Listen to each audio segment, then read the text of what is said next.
আসসালামু আলাইকুম। তো এখন আমরা আছি আমার গ্রামের বাড়িতে। এটা হচ্ছে কিশোরগঞ্জ। তো একটা কথা হচ্ছে কি, কৃষিকে যখন আমরা শৌখিনতায় রূপ দিব তখন হয়তো কৃষি আরও সৌন্দর্য বৃদ্ধি পাবে। এমনিতেই প্রকৃতি বিশ্বের সবথেকে ঐশ্বর্যপূর্ণ করা একটি বিষয়।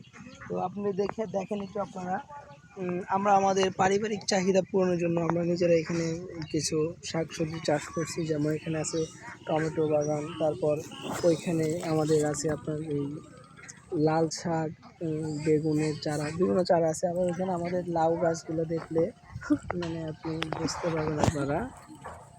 আসেন। উম, এই হচ্ছে আমাদের লাল শাকের বাগান।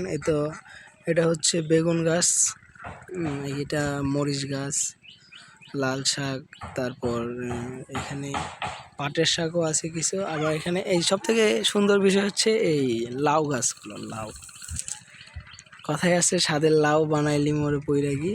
তো এটাই বাস্তব সুন্দর একটি দৃশ্য। মানে আপনি যখন একটি জিনিস শৌখিনতার সাথে চাষবাস করবেন তখন হয়তো এটা আরেকটু, যখন ফসল সফলতা পাবেন তখন আপনি নিজেই খুশি হবেন। তো এই ছোট পরিসরের খামারটির মধ্য দিয়ে আমাদের পারিবারিক চাহিদা পূরণ হয় সকলে, এবং আমাদের কৃষি কাজ করা বা কৃষি উদ্যোক্তা হওয়ার যে স্বপ্ন, সেটি মানে যে স্বল্প পরিসরে আমরা পূরণ করতে পারি।